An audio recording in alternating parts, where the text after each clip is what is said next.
بسم اللہ الرحمن الرحیم۔ السلام علیکم ورحمۃ اللہ وبرکاتہ۔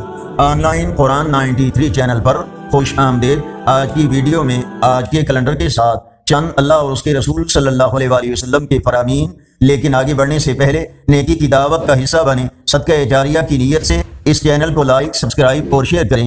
بیل آئیکن پر کلک کر کے آل پر کلک کریں تاکہ ہر آنے والی ویڈیو آپ تک پہنچ سکے۔ اللہ تعالیٰ نے ارشاد فرمایا، جو لوگ ہم سے ملاقات کی امید نہیں رکھتے اور اسی دنیا کی زندگی پر راضی اور مطمئن ہو گئے ہیں، یہی وہ لوگ ہیں جو ہماری نشانیوں سے غافل ہیں۔ خاتم النبیین صلی اللہ علیہ وآلہ وسلم کا فرمان، روٹی کی عزت کرو کیونکہ اللہ پاک نے اسے آسمانی برکات سے اتارا ہے۔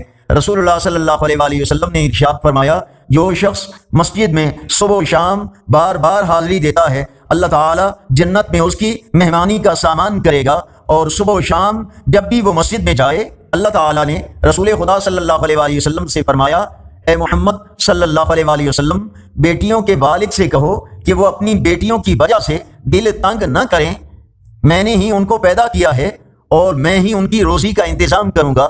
فرمان آخری نبی صلی اللہ علیہ وآلہ وسلم، حاجی اپنے گھر والوں میں سے 400 مسلمانوں کی شفاعت کرے گا اور گناہوں سے ایسا نکل جائے گا جیسے اس دن کہ ماں کے پیٹ سے پیدا ہوا۔ رسول اللہ صلی اللہ علیہ وآلہ وسلم نے ارشاد فرمایا، بلا شبہ سب سے بڑے سود میں سے یہ بھی ہے کہ کسی مسلمان کی عزت و آبرو کو ناحق بگاڑنے کے لیے زبان درازی کی جائے۔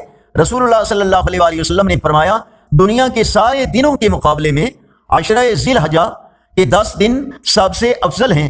ارشاد نبوی صلی اللہ علیہ وآلہ وسلم، پہلوان وہ نہیں ہے جو کشتی لڑنے میں غالب ہو جائے، بلکہ اصلی پہلوان تو وہ ہے جو غصہ کی حالت میں اپنے آپ پر قابو پائے، بے قابو نہ ہو جائے۔ آج کا کیلنڈر 5 جون 2024 بروز بدھ، پاکستان، انڈیا، بنگلہ دیش میں 27 ذی القعدہ، سعودی عرب متحدہ عرب امارات میں 28 ذی القعدہ اور پنجابی دیسی مہینے جیٹھ کی آج 22 تاریخ ہے۔ یقیناً اللہ اور اس کے رسول صلی اللہ علیہ وآلہ وسلم کے فرامین آپ کی اصلاح، ہدایت اور معلومات میں اضافے کا ذریعہ ہوں گے۔